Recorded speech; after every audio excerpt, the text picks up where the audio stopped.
Hello dear students, welcome to our online class. बेटा मैं हूं नूरुस्सलाम और आज हम बात करेंगे आपकी लाइव क्लास का ही रिकॉर्डिंग वर्जन मैं आपके पास लेके आया हूं, क्योंकि लाइव क्लास कुछ टेक्निकल ग्लिच के चलते नहीं हो पाई, तो इसीलिए हम रिकॉर्डेड क्लास आपको दे रहे हैं ताकि आपकी तैयारी चलती रहे, तैयारी में कोई भी दिक्कत ना आए। ठीक है, साइंस के टॉप क्वेश्चंस को मैं लेके आया हूँ, साथ ही साथ इसमें करंट अफेयर भी है। ठीक है, आप मेरे साथ वीडियो को देखते हुए अपने आंसर कमेंट में दे सकते हैं, है ना। वीडियो को चलाइए, ठीक है, क्वेश्चन आपके सामने आएगा, आंसर करिए, क्वेश्चन पढ़िए, वीडियो को पॉज करिए, आंसर दीजिए और फिर आगे चलिए।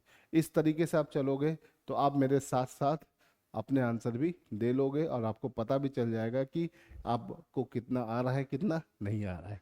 ठीक है, चलो शुरू करते हैं बेटा। आगे बढ़ने से पहले मैं आपको एक चीज़ बता दूं कि भाई हमारे ऑनलाइन और ऑफलाइन बैचेस 15 तारीख से स्टार्ट हो रहे हैं आफ्टर द एनडीए एग्जाम।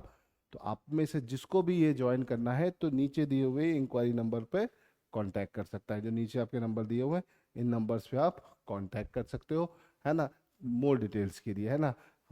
चलिए चलिए, आज का बेटा जो पहला क्वेश्चन है, क्वेश्चन क्या कह रहा है, व्हाट इज वाटर इज, है ना। देखिए क्वेश्चन क्या है, water is falling on the blade of a turbine. ठीक है, एक टरबाइन के ब्लेड के ऊपर बेटा वाटर फॉल कर रहा है। क्या फॉल कर रहा है? वाटर फॉल कर रहा है at the rate of 6000 kilometre पर मिनट, है ना। ठीक है बेटा, और height fall of fall is 100। Power पूछ रहा है, तो बेटा यहाँ पे पावर पूछी जा रही, क्या पूछी जा रही? पावर। पावर की अगर हम बात करें तो पावर क्या होता है? पावर होता है rate of doing work, work done upon time. अब यहाँ पर वर्क डन कैसे हो रहा है? ये हो रहा है पोटेंशियल एनर्जी के फॉर्म में, mgh/t, है ना। बेटा यहाँ पर m अपॉन टी क्या दिया हुआ है? 6000 किलोग्राम पर मिनट, है ना। आपका रेट क्या दिया हुआ है किलोग्राम में, है ना? 6000 किलोग्राम पर मिनट। ठीक है, अब बेटा अगर नॉर्मली हमारा रेट होता किस में? किलोग्राम पर सेकेंड। तो इस मिनट को बेटा अगर सेकेंड में बदलोगे तो 60 से नीचे ही मल्टीप्लाई करना पड़ेगा, ये हो जाएगा आपका 100 किलोग्राम पर सेकेंड। तो एम पॉइंट टी की वैल्यू कितनी आ गई बेटा? 100। जी की वैल्यू कितनी है? 10। हाइट कितनी दी हुई है? 100। ये हो जाएगा आपका 100 किलो वाट। बेटा आपका आंसर यहाँ पे क्या हो जाएगा? आपका आंसर हो जाएगा इस वन। तो ये एकदम सही जवाब है, इसे याद रखिएगा। बहुत सिंपल से क्वेश्चंस होते हैं, बहुत ही बेसिक कॉन्सेप्ट होते हैं, लेकिन क्या होता है आपको थोड़ा सा दिक्कत आता है कि आप उस तरीके से नहीं सोचते हो। ठीक है, आई होप कि आपको समझ में आया होगा। चलिए आगे बढ़ते हैं। Question number two, two bodies A and be having mass m and capital M respectively possess same kinetic energy given that capital M is greater than small m. If P1 and P2 be their momentum, then which of the following statement is true? तो भैया यहाँ पे बहुत simple सा question है। भैया आपका दो बॉडी है ए और दूसरी बॉडी है बी, है ना। ए और बी की अगर हम बात करें तो ए का मास स्मॉल एम, बी का मास कैपिटल एम। और एक चीज नोट करके दे दी है कि भाई capital M is greater than small M, that means ये रेशियो इसके बराबर है ना। Small M upon capital M is less than one, है ना। अब यहाँ पर बोल दिया है इसकी काइनेटिक एनर्जी और इसकी काइनेटिक एनर्जी सेम है, इसका मोमेंटम P1, इसका मोमेंटम P2 है। तो अकॉर्डिंग टू क्वेश्चन अगर दोनों की काइनेटिक एनर्जी सेम है तो P1 square upon 2m is equal to P2 square upon 2 capital M। 2 से 2 चला जाएगा बेटा, एंड P1 अपॉन P2 हो जाएगा आपका small m upon capital M under root में, है ना। Small m upon capital M, ये पूरी वैल्यू जो है वो that is less than one, है ना बेटा। तो P1 और P2 में ये रिलेशन आपका जनरेट हो जाएगा, और उस हिसाब से जब आप देखोगे बेटा यहाँ पे आंसर क्या हो जाएगा? यहाँ पे आंसर हो जाएगा सी। ठीक है, आप मेरे साथ साथ अपने आंसर कमेंट में दे सकते हो। ठीक है, चलिए आगे बढ़ते हैं क्वेश्चन नंबर 3 की तरफ। क्वेश्चन नंबर 3 क्या बोला है? Momentum of a particle is numerically equal to the kinetic energy. तब बेटा मोमेंटम क्या होता है? मोमेंटम होता है एम इंटू वी, और काइनेटिक एनर्जी बेटा क्या होता है? Half M V square. बोला भैया ये दोनों न्यूमेरिकली इक्वल है, कर दिया हमने। एम से एम काट दो, वी से वी काट दो, तो वी क्या बचा? 2 मीटर पर सेकेंड, है ना? ये आपका आंसर हो गया। ओके, तो आप अपने क्वेश्चंस को अपने हिसाब से सॉल्व कर सकते हो, इन सब में बहुत मुश्किल नहीं है। ठीक है, हाँ भाई, करंट अफेयर का क्वेश्चन है, पढ़ो ध्यान से और कमेंट में आंसर दो। ठीक है, मैंने सब आपको पढ़ाया है। ठीक है, who was appointed at the Indian new chief election commission? India का नया चीफ इलेक्शन कमिश्नर कौन बना भैया? सिंपल सा क्वेश्चन है, फोटो देख के आप बता सकते हो कौन बना। ज्ञानेश कुमार, है ना? Gyanesh Kumar become the new chief election commissioner of India, इसे ध्यान रखिएगा। ठीक है, चलो आगे बढ़ते हैं। Question number next. ठीक है, ये आपका होमवर्क है, दिस इज योर होमवर्क। ठीक है बेटा, ध्यान दो, ये आपका होमवर्क क्वेश्चन है। सब लोग कमेंट में इस 4 नंबर का आंसर बताओगे। ठीक है, फटाफट इसको स्क्रीनशॉट ले लो, नोट कर लो, और इसका आंसर सबको कमेंट में बताना है। ठीक है, और अगर आप नहीं बताएंगे तो कल मैं इसका आंसर आपको खुद बताऊंगा। ठीक है, चलिए यहाँ से आगे बढ़ते हैं क्वेश्चन नंबर 5 की तरफ। क्वेश्चन नंबर 5 क्या है? Which of the following statement is true for the relation F is equal to G m1 m2 upon R square? ठीक है, तो भाई G depend on small G, बिल्कुल गलत भैया, तो इंडिपेंडेंट होता है। ये भी गलत है, ये भी गलत है। क्यों? क्योंकि G is the quality which is universal constant. तो भैया ये क्या है? ये यूनिवर्सल कांस्टेंट है, और ये ऑल ओवर द यूनिवर्स क्या है? फिक्स है, इसे ध्यान रखिएगा। ठीक है, चलिए, ठीक है बेटा, याद रखिएगा नए बैच कब से शुरू हो रहे हैं? 15 तारीख से। तो जिन भी बच्चों को हमारे नए बैच ज्वाइन करने हैं वो यहाँ पर आ सकते हैं। ठीक है, इंक्वायरी करने के लिए नीचे दिए हुए नंबर पे कॉल कर सकते हैं। बैचेस में फीचर्स क्या है? आपको सैनिक स्कूल के टीचर्स पढ़ाएंगे, और रेगुलर आपके फुल लेंथ मॉक टेस्ट और पूरा एग्जाम ओरिएंटेड कंटेंट आपको दिया जाएगा। जिस तरह से आपको अभी लाइव जो क्लासेस चल रही है, लाइव क्लास और रिकॉर्डेड क्लास उसमें मिल रहा है, उसी तरह से नॉर्मल ऑफलाइन क्लासेस में भी मिलेगा।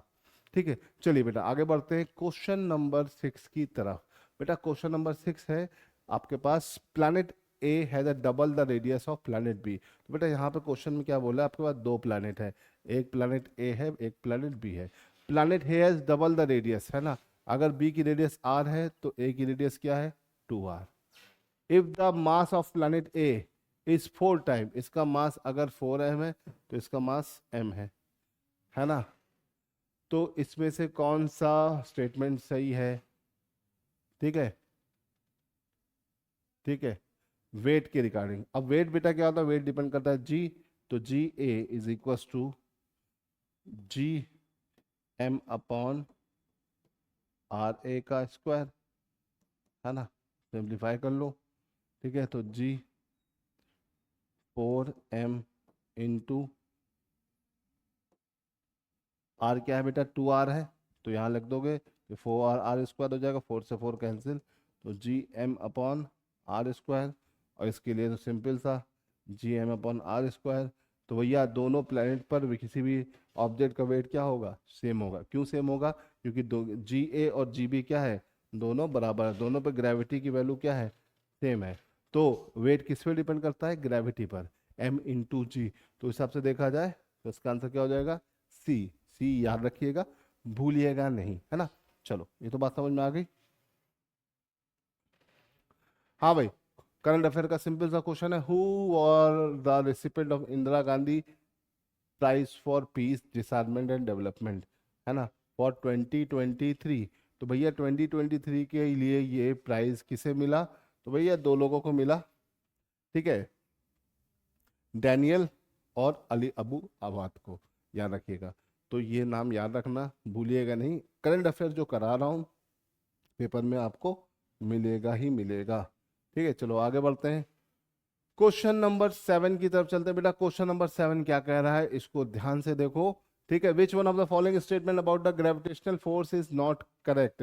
है ना भैया। ग्रेविटेशनल फोर्स के बारे में इनमें से कौन सा स्टेटमेंट करेक्ट नहीं है? It is experience by all body in the universe, it is dominant force between the celestial body, it is negligible force for the item, it is same for all pair of body in the universe.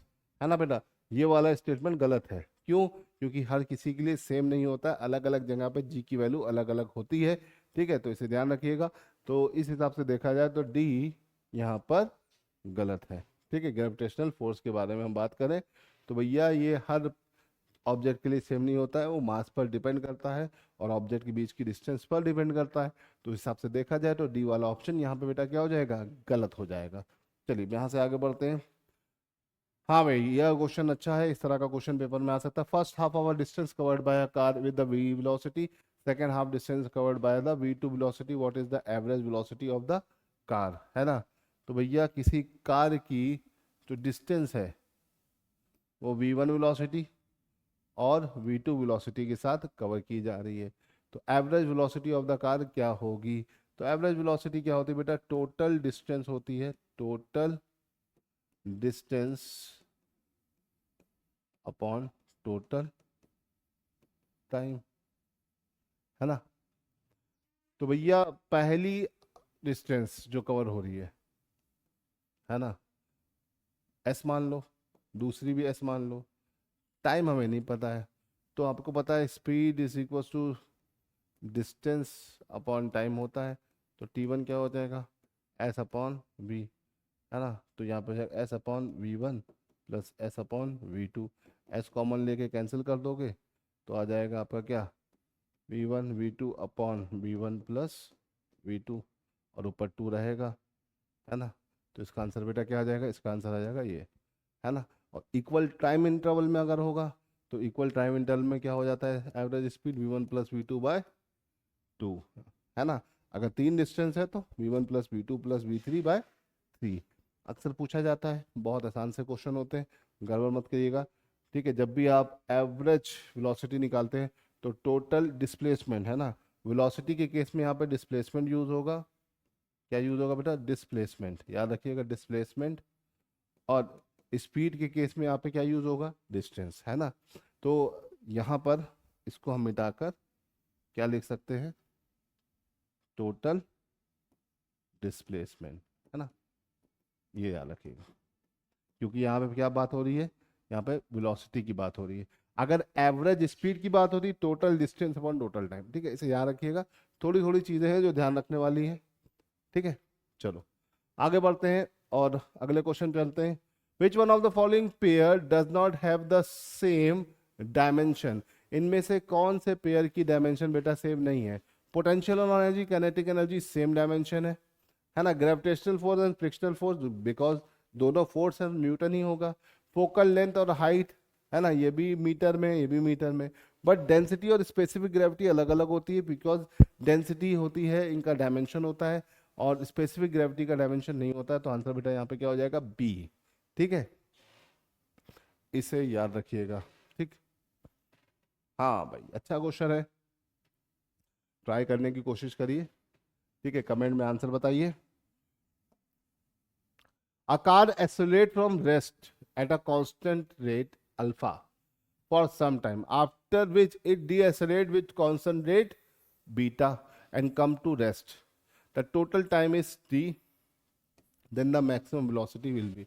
मान लेते हैं v velocity तक car चलती है ना, v is equal to U plus alpha T 1।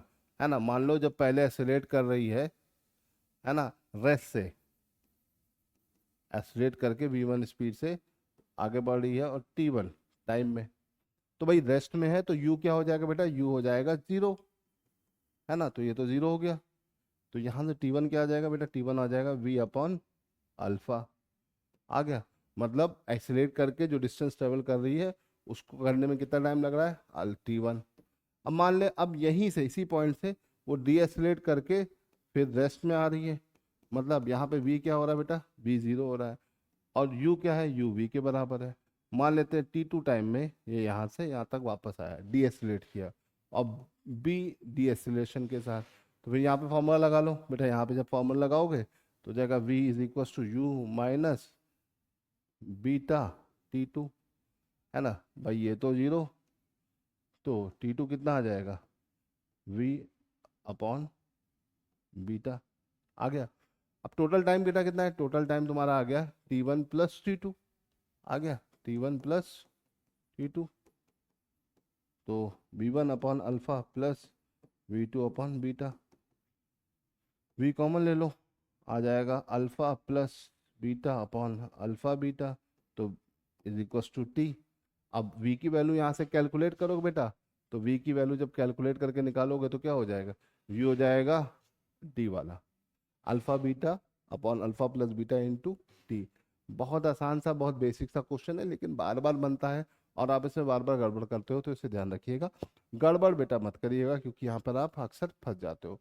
ठीक है भाई, नए बैच 15 तारीख से स्टार्ट हो रहे हैं, किसी को कोई भी डिटेल चाहिए तो नीचे दिए हुए नंबर पर कांटेक्ट कर सकता है। ठीक है, हाँ भाई, बहुत अच्छा क्वेश्चन है। Which one of the following graph represent a uniform motion, भैया इनमें से कौन सा ग्राफ यूनिफॉर्म मोशन बता रहा है, यूनिफॉर्म मोशन जो होता है इनमें से कौन सा ग्राफ है ना, तो भैया ये तीन ग्राफ तो वेलोसिटी और दो ग्राफ वेलोसिटी टाइम के बीच में, दो डिस्प्लेसमेंट और टाइम के बीच में।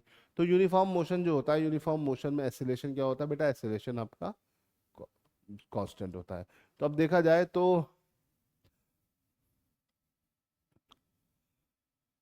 आपका वेलोसिटी टाइम का ये ग्राफ है, ये तो हो नहीं सकता, है ना, इसको तो हम कैंसिल कर देते। ठीक है, ये हो नहीं सकता, ये भी नहीं हो सकता, क्योंकि ये तो बार बार अपना डायरेक्शन और डीएसलेट एसलेट हो रहा है, तो ये नहीं। अब या तो तुम्हारा सी होगा या फिर डी होगा, है ना। अब यूनिफॉर्म मोशन, यूनिफॉर्म मोशन मतलब वेलोसिटी क्या है बेटा, कांस्टेंट है, एक्सेलरेशन क्या है, जीरो है। अब देखो ये अगर देखा जाए तो इसमें क्या है, यहाँ पर डिस्प्लेसमेंट अपॉन टाइम, ये क्या मिल गया तुम्हें, यहाँ पर एक्सेलरेशन जीरो हो रहा है ना, बट यहाँ पर एक्सेलरेशन जीरो नहीं हो रहा है ना, तो आंसर क्या हो गया, डी। सिंपल से समझिए, ये डिस्प्लेसमेंट टाइम है, ये वेलोसिटी टाइम है, दोनों में से डिस्प्लेसमेंट टाइम में आपका आंसर हो जाएगा। क्यों, क्योंकि यहाँ बेटा यहाँ पे एक्सेलरेशन जीरो हो रहा है, यूनिफॉर्म मोशन है, यूनिफॉर्म मोशन है तो एक्सेलरेशन क्या होगा, जीरो। नॉन यूनिफॉर्म में there should be some acceleration, तो यहाँ पे एक्सेलरेशन आपको दिख रहा है, लेकिन यहाँ पे एक्सेलरेशन नहीं हो रहा, तो आंसर क्या हो जाएगा बेटा, D, D is the right answer. चलो यहाँ से आगे बढ़ते हैं।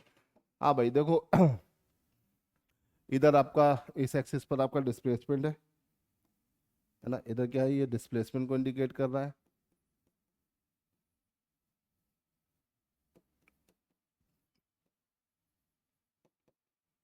और इधर क्या है, इधर तुम्हारा टाइम है। तो डिस्प्लेसमेंट टाइम ग्राफ के बीच में, ठीक है, आपको फिगर दिया हुआ है T versus X, A B C का, और ए की स्पीड वी है, बी की बी है, सी की वी सी है, किसी पर्टिकुलर इंस्टेंट पे, तो तीनों के बीच में क्या रिलेशन होगा, है ना, V A V B V C, है ना, आपको ये बताना है। तो देखो यहाँ पर ये जो इसका टैन होगा, टैन थीटा, टैन थीटा इसका जो स्लोप होगा वो होगा वाई एक्सिस, मतलब टी अपॉन एक्स, और टी अपॉन एक्स क्या होता है बेटा, वन अपॉन बी होता है, वन अपॉन बी। अब जिसका थीटा ज्यादा होगा उसका वी कम होगा, और जिसका थीटा कम है उसका वी ज्यादा होगा। तो उस हिसाब से देखा जाए तो सबसे कम थीटा किसका है, ए का, तो वी ए इनमें सबसे बड़ा होगा, फिर उसके बाद वी बी, और फिर वी सी। ठीक है, ये इसके बीच का रिलेशन हो जाएगा। अब भैया इसमें अगर देखा जाए तो सबसे सही इस तरीके से जो मैच कर रहा है वो सी है ना। ऐसे ही कंसेप्चुअल क्वेश्चन आते हैं, एनडीए में भी आते हैं बेटा, सीडीएस में भी आते हैं, तो इसे गलत मत कीजिएगा, इसे ध्यान रखिएगा। ठीक है, चलिए, हाँ भाई, बहुत अच्छा क्वेश्चन है एंड आपके पेपर में आ सकता है। Who was honour with the Pravasi Bharatiya Samman award 2025 for the contribution to health care and community welfare. भैया प्रवासी भारतीय दिवस जनवरी 9 को मनाया जाता है हर साल, गांधी जी लौट के आए तो उसकी याद में मनाया जाता है। इस बार प्रवासी भारतीय दिवस कहाँ मनाया गया, उड़ीसा भुवनेश्वर में, है ना। और उसमें आपका हेल्थ और कम्युनिटी वेलफेयर के लिए इनमें से किसको अवार्ड मिला, ठीक है, तो doctor Rajesh Malhotra, doctor Ayesha Siddiqui, doctor Syed Anwar Khurshid, doctor Manoj Reddy. तो बेटा ये है डॉक्टर सैयद अनवार खुर्शीद को मिला ये अवार्ड। ठीक है, तो इसे ध्यान रखिएगा, इनका नाम याद रखिएगा, पेपर में आ सकता है। प्रवासी भारतीय दिवस is very important and crucial for our exam, है ना। 13 अप्रैल को जो एग्जाम हो रहा है उसके लिए बहुत क्रूशियल है, इसे ध्यान रखिएगा। ओके, चलिए ध्यान से आगे बढ़ते हैं। हाँ भाई, फिजिक्स के क्वेश्चन तो हमने देख लिए 12। अब आते हैं केमिस्ट्री और बायो के क्वेश्चंस पे। Which one of the following metal present in haemoglobin and chlorophyll respectively. भाई हीमोग्लोबिन में क्या मिलता है, आयरन मिलता है, और क्लोरोफिल में क्या मिलता है भाई, मैग्नीशियम मिलता है। तो उसका सही कॉम्बिनेशन हो गया FeNMg, है ना। ब्लड का कलर लाल होता है बिकॉज ऑफ हीमोग्लोबिन, और हीमोग्लोबिन का कलर लाल होता है बिकॉज ऑफ आयरन। मंगल ग्रह का कलर लाल है बिकॉज ऑफ आयरन। लाल मिट्टी का रंग लाल है बिकॉज ऑफ आयरन। ये सब याद रखिएगा, है ना। तो ये कुछ बेसिक चीजें हैं जो आपको ध्यान रखनी है। नेचुरल की बात कर रहे हैं, अब ये पट्टी मेरे गले में पड़ी हुई है लाल है, तो इसमें आयरन नहीं है ना। ये आपका एक आर्टिफिशियल कलर है, इसे ध्यान रखिएगा। ओके, आई होप कि आपको मेरी बात समझ में आ रही होगी। ध्यान से समझिए और अपने आंसर्स बताते जाइए। चलिए 14 नंबर क्वेश्चन, आंसर बताइए। मैं पहले भी आपको कई बार बता चुका हूँ। Stainless steel resist corrosion due to, है ना। जो स्टेनलेस स्टील होती है वो जंग को कैसे रोक पाती है, उसमें क्या मिला होता है जो उसको जंग से रोकती है। तो बेटा स्टेनलेस स्टील जो होती है वो आयरन, निकिल और क्रोमियम का कॉम्बिनेशन होता है, और इसमें क्रोमियम जो होता है वो उसको जंग रोधी बनाता है, क्रोजन रेजिस्टेंट बनाता है, इसे याद रखिएगा। और निकिल क्या करता है, उसे स्ट्रेंथ देता है, उसे मजबूती देता है, याद रखिएगा। तो स्टेनलेस स्टील में 3 चीजें होती है, आयरन, निकिल और क्रोमियम, इसे याद रखिएगा, कई बार पेपरों में आया हुआ है, भूलिएगा नहीं। ठीक है, हाँ भाई, द फॉर्म, यूनिफॉर्म नहीं, the form of carbon known as graphite, है ना। The carbon known as graphite, carbon की वो फॉर्म जो ग्रेफाइट कहलाती है उसके बारे में पूछ रहा है। It is harder than diamond, बिल्कुल नहीं, ग्रेफाइट एकदम सॉफ्ट होता है। इस contain high percentage of carbon and diamond, ये भी गलत है। It is the better electricity conductor then diamond, ये बिल्कुल सही है। ये वाला भी पॉइंट गलत है। Equal carbon to carbon distance in all direction इसमें नहीं होती है। तो इसमें क्या हो गया, आपका सी पॉइंट सही हो गया। ठीक है, चलो आगे बढ़ते हैं। बेटा एनडीए के जो बैचेस शुरू होने वाले हैं वो 15 तारीख से ऑफलाइन ऑनलाइन शुरू होने वाले हैं, इसे ध्यान रखिएगा, भूलिएगा नहीं। और हमारा नीचे दिए हुए इंक्वायरी नंबर्स पर लगातार कॉल कर सकते हैं आप, जो भी नंबर नीचे दिए हुए हैं, इस तरफ जो नंबर दिया ही है आप देख सकते हैं, इस पर आप रेगुलर कॉल करिए। आपको जो भी इंक्वायरी है आप अपनी क्वारीज को पूछ सकते हो। ठीक है, चलो। हाँ भाई, बहुत अच्छा क्वेश्चन है। ड्यूरेलियम, ड्यूरेलियम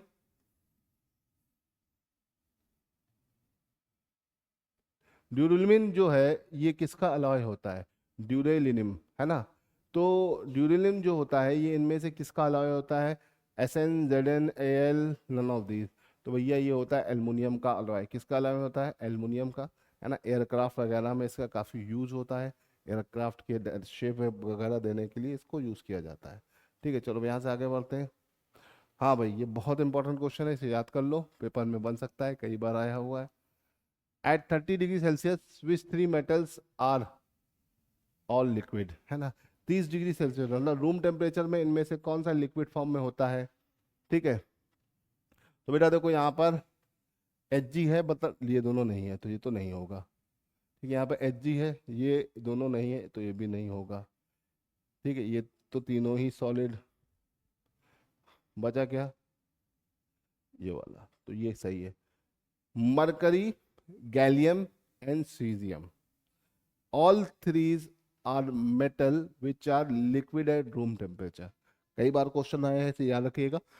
मरकरी, गैलियम एंड सीजियम, ये तीनों ऐसे मेटल होते हैं जो नॉर्मल रूम टेम्परेचर पे किस फॉर्म में रहते हैं बेटा, लिक्विड फॉर्म में रहते हैं, इसे ध्यान रखिएगा, भूलिएगा नहीं, है ना। आई होप कि आपको बात समझ में आ रही होगी। चलो आगे बढ़ते हैं। Which one of the following statement is not correct, इनमें से कौन सा स्टेटमेंट बेटा सही नहीं है, ये पूछ रहा है ना। Buckminsterfullerene is an allotrope of carbon, ये एकदम सही है। Diamond is a good conductor of electricity, ये गलत है। Graphite is a good conductor of electricity, ये सही है। Graphite each carbon link with 3 other carbon atom, ये भी सही है। ठीक है, तो भैया ए सी और डी सही है, बी बिल्कुल गलत है, तो आंसर क्या हो जाएगा? बी, है ना। कार्बन का इकलौता एलोट्रॉप वो होता है, ग्रेफाइट है, जो गुड कंडक्टर ऑफ इलेक्ट्रिसिटी है, इसे याद रखिएगा। ठीक है,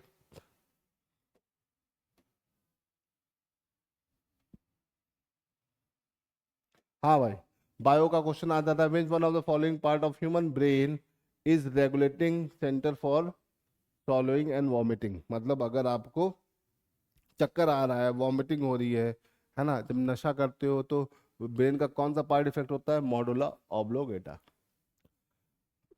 आपका बॉडी बैलेंस बनाने का ये सारा काम किसका होता है? मॉडुला ऑब्लिगेटा का होता है, इसे याद रखिएगा। मॉडुला ऑब्लिगेटा जो होता है वो आपके ब्रेन का वो हिस्सा होता है जो वॉमिटिंग से लेकर सॉल्विंग से लेकर हर चीज़ का सिस्टम डेवलप करता है आपके दिमाग में। ठीक है, हाँ भाई, बहुत अच्छा शानदार क्वेश्चन है। Who has been appointed the new chairman of ISRO? ISRO का नया चेयरमैन बेटा कौन बना है ना? तो भैया इसरो के चेयरमैन, है ना, आपका किरण कुमार, शिवा कुमार, तपन मिश्रा, वी नारायणा। तो बेटा इसरो के चेयरमैन एस सोमनाथ थे, है ना। उस एस सोमनाथ को रिप्लेस किसने किया? वी नारायणा ने, है ना। इनकी फोटो आप देख सकते हो। बेटा इसरो की बात करें तो father of Indian space program बेटा कौन है आपका? है ना, तो आपके हैं होमी, सॉरी होमी जहांगीर बाबा, कहाँ बोल दिया, Vikram Sarabhai, Vikram Sarabhai. Homi Jahangir Bhabha is the father of Indian nuclear program, है ना। इसरो के पापा यही है, विक्रम साराभाई। और इसरो कब बना? 1969 में। इसरो का हेडक्वार्टर कहाँ है? बेंगलुरु में। ठीक है, इसे याद रखिएगा, इंपॉर्टेंट पॉइंट है। चलिए, हाँ, the site of RBC formation in human body. भाई मनुष्य में, ह्यूमन बॉडी के अंदर आरबीसी का फॉर्मेशन, आरबीसी मतलब रेड ब्लड सेल, कौन से सेल बेटा? रेड ब्लड सेल्स, है ना। रेड ब्लड सेल्स या आरबीसी का फॉर्मेशन ह्यूमन बॉडी में कहाँ होता है ना? हार्ट, स्प्लीन, लीवर या बोन मैरो। तो इसका आंसर क्या हो जाएगा बेटा? Bone marrow. आरबीसी जो होते हैं, रेड ब्लड सेल्स होते हैं, इनका मेन काम क्या होता है? इनका मेन काम होता है बॉडी में हीमोग्लोबिन लेवल को बना के रखना।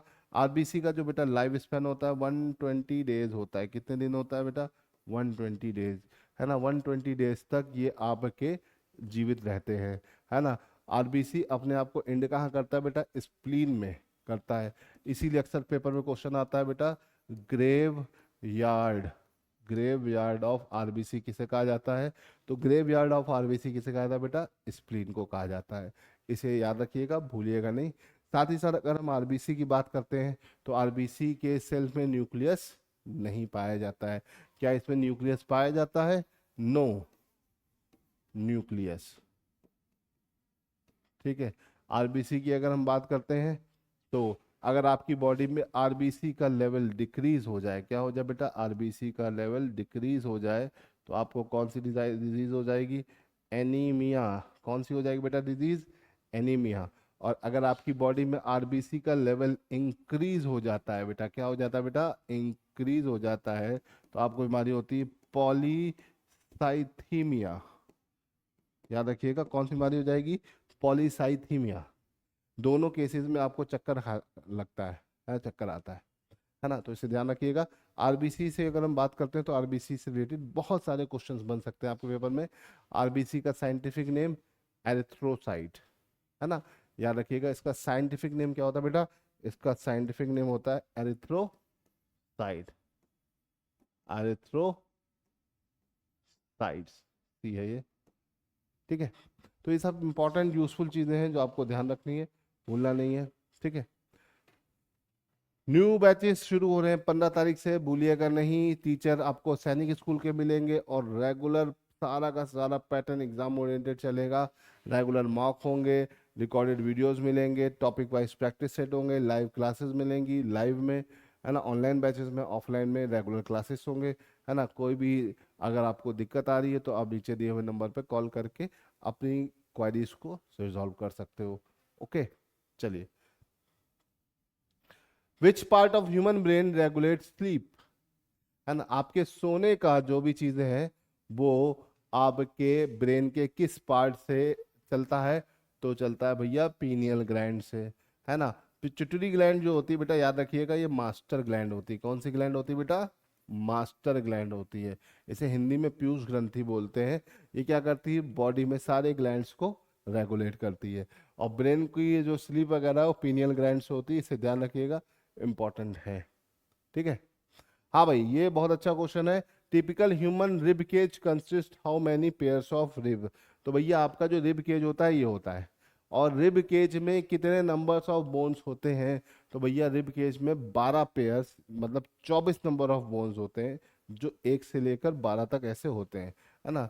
ये आपका बीच में एक स्टर्नम बोन होती है, और इससे आपके रिब बोन्स कनेक्टेड हो। ठीक। 1 2 3 4 5 6 7, 7 रिब बोन्स ऐसे होते हैं जो डायरेक्ट डायरेक्ट स्टर्नम से जुड़े होते हैं। इसे हम बोलते हैं ट्रू रिब्स, है ना। बाकी नीचे के जो 3 होते हैं, 8 9 और 10, ये इनडायरेक्टली आपके स्टर्नम से जुड़े होते हैं। इसे हम बोलते हैं फॉल्स रिब। और सबसे नीचे वाले जो होते हैं वो किसी से जुड़े ही नहीं होते हैं, उसे हम बोलते हैं फ्लोटिंग रिब्स। तो रिब्स 3 कैटेगरी में होते हैं बेटा। रिब्स की जब हम बात करते हैं तो रिब्स होते हैं आपके true ribs, false ribs and floating ribs. ठीक है।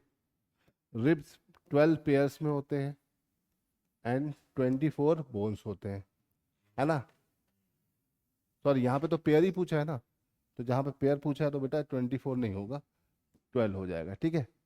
और अगर नंबर ऑफ बोन्स पूछता तो 24 होता। ट्रू रिब्स कितने होते हैं बेटा? 1 से लेकर 7 पेयर जो शुरू के होते हैं वो ट्रू रिब्स होते हैं। ठीक है। 8 9 और 10 जो होता है वो बेटा आपका फॉल्स रिब्स होता है, इसे ध्यान रखिएगा। फ्लोटिंग रिब्स 11वें और 12वें नंबर वाले रिब्स को बोलते हैं फ्लोटिंग रिब्स। तो इस तरह से देखा जाए तो 1 से लेकर 12 तक आपके पूरे रिब स्केच का पूरा पैटर्न होता है, इसे ध्यान रखिएगा। क्लियर है? आई होप कि आपको समझ में आ रहा होगा। ये सारे पॉइंट्स बहुत ही इंपॉर्टेंट है, ठीक है, आपके एग्जाम पॉइंट ऑफ व्यू से। ठीक। चलो आगे बढ़ते हैं। हाँ भाई, बहुत ही बढ़िया और शानदार क्वेश्चन है। इस क्वेश्चन के पेपर में आने की बहुत हाई पॉसिबिलिटी है ना। Who has been appointed at the 26th governor of RBI? है ना। ऋषभ शर्मा, रघुराम राजन, संजय मल्होत्रा, विवेक जोशी। बेटा संजय मल्होत्रा इसका आंसर है ना। संजय मल्होत्रा 26 आरबीआई के गवर्नर में, है ना। ये पूछ सकता है कि संजय मल्होत्रा किस नंबर के बने? तो 26वें नंबर के बने, इसे याद रखिएगा। ये नंबर्स भी याद रखिएगा। यूपीएससी है, कुछ भी गेम कर सकता है, कुछ भी खेला कर सकता है। ये देखिए संजय मल्होत्रा की फोटो आप देख ही रहे हैं। हाँ भाई, क्वेश्चन ये बहुत अच्छा है, अक्सर बहुत ही कॉमन क्वेश्चन है, अक्सर पेपरों में आता रहता है।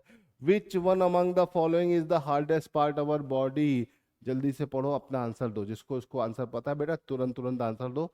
देखें कितने लोग इसका सही आंसर देते हैं, है ना। Skull bone of head, thumbnail, enamel of the teeth, spinal vertebra. तो बेटा ये तो वीक होता है। थंबनेल, स्कल बोन बिल्कुल नहीं, इनेमल। इनेमल मतलब दांत का जो ऊपर की लेयर होती है उसे बोलते हैं enamel. Enamel of the teeth इसका सही जवाब है ना। स्ट्रॉन्गेस्ट पार्ट पूछा है ना, हार्डेस्ट या स्ट्रॉन्गेस्ट, तो यही होता है। लॉन्गेस्ट बोन आपकी होती है कौन सी बेटा? फीमर होती है ना। बोन में जब बात होती है, किसकी बात होती है बेटा? बोन की बात होती है, तो लॉन्गेस्ट। फिर अगर हम बात करते हैं लॉन्गेस्ट बोन तो तुम्हारी फीमर हो गई। और अगर हम बात करते हैं किसके? स्ट्रॉन्गेस्ट बोन, स्ट्रॉन्गेस्ट, तो वो हो जाएगी आपकी जॉ। तो इसे थोड़ा ध्यान रखिएगा, भूलिएगा नहीं, इंपॉर्टेंट है, पेपर में आएगा। आएगा तो इसको आपको इस तरह से सॉल्व करके इसका सोल्यूशन बनाना है। ठीक है। हाँ भाई, the main thinking part of the brain, brain का मेन थिंकिंग पार्ट कौन सा है? Mid brain, hypothalamus, hind brain या फोर ब्रेन? बेटा फोर ब्रेन। फोर ब्रेन जो आगे वाला हिस्सा होता है वही थिंकिंग पार्ट को जनरेट करता है, इसे ध्यान रखिएगा। ठीक है। नर्वस सिस्टम आपने पढ़ा ही होगा तो आपको वहाँ पे समझ में आया होगा। ठीक है। ठीक। 1 मिनट। हाँ भाई, ये who among the following vitamins has a role of blood clotting. भैया ब्लड क्लॉटिंग या हीमोफीलिया बीमारी जो होती, कौन सी बीमारी बेटा? हीमोफीलिया। हीमोफीलिया जो डिजीज होती है, इनमें से किस विटामिन की डेफिशिएंसी से होती है बेटा? विटामिन के की डेफिशिएंसी से होती है। विटामिन के की डेफिशिएंसी से आपको कौन सी बीमारी होती है बेटा? हीमोफीलिया। हीमोफीलिया की अगर हम बात करते हैं तो क्या होता है, नॉर्मल अगर आप को चोट लगती है बेटा तो ब्लड बहने लगता है, 2 से 7 मिनट के अंदर ब्लड क्लॉट कर जाएगा। क्या कर जाएगा बेटा? क्लॉट कर जाएगा। और आपका खून का थक्का जम जाने से ब्लड का जो बॉडी से निकलने का सिस्टम होता है वो रुक जाता है। लेकिन जिसको भी ये बीमारी होती है उसकी बॉडी में ब्लड क्लॉट नहीं करता है ना। इस बीमारी को बेटा रॉयल डिजीज भी कहा जाता है। क्या कहा जाता है? Royal disease. क्या कहा जाता है बेटा? रॉयल डिजीज कहा जाता है। क्यों कहा जाता है? क्योंकि यूरोप के जितने भी शाही परिवार थे उनमें ये बहुत कॉमन बीमारी थी, है ना। ये जेनेटिक होती है, एक से दूसरे में आगे अगली जनरेशन तक जाती है, तो इसे ध्यान रखिएगा। ठीक है। तो भैया किस हीमोफीलिया किसकी वजह से होता है? विटामिन के। या ब्लड क्लॉटिंग नहीं हो पाती किस विटामिन की डेफिशिएंसी से? विटामिन के। एक ही क्वेश्चन है, बस घुमा घुमा के बार बार पूछा जाता है, तो आपको ये ध्यान रखना पड़ेगा बेटा। जितना ध्यान रखोगे आप उतने फायदे में रहोगे। ठीक है, चलिए आगे बढ़ते हैं। तो करंट अफेयर का एक question, who has been appointed at the chairman of national human right commission? भैया एनएचआरसी नॉन कॉन्स्टिट्यूशनल बॉडी है, इसे याद रखिएगा। एनएचआरसी के चेयरमैन की पोजीशन बहुत टाइम से वैकेंट थी। अरुण मिश्रा ने अपनी पोजीशन छोड़ दी थी। पुराने पहले चेयरमैन कौन थे? पुराने चेयरमैन कौन थे? अरुण मिश्रा। अब इनको रिप्लेस किया है किसने? जस्टिस वी रामा सुब्रमण्यम, है ना। तो V Rama Subramaniam is the new chairman of NHRC, national human right commission के बेटा नए चेयरमैन कौन है? वी सुब्रमण्यम। ठीक है, ध्यान रखिएगा, जस्टिस वी सुब्रमण्यम नए चेयरमैन है। National human right commission is a non constitutional statutory body, है ना, एक्ट ऑफ पार्लियामेंट के थ्रू बनी थी। बात करते हैं अगर एनएचआरसी की, तो एनएचआरसी का जो भी चेयरमैन होता है वो एक रिटायर्ड जज होता है ना। इससे पहले थे जस्टिस अरुण मिश्रा, है ना। अब जस्टिस अरुण मिश्रा को किसने रिप्लेस किया? वी सुब्रमण्यम। अब देख सकते हैं कितने खुश दिख रहे हैं चेयरमैन बनने के बाद। तो बेटा इसे ध्यान रखिएगा। आई होप कि आपको समझ में आ रहा होगा। नए बैचेस 15 तारीख से ऑनलाइन ऑफलाइन दोनों पैड पर चल रहे हैं।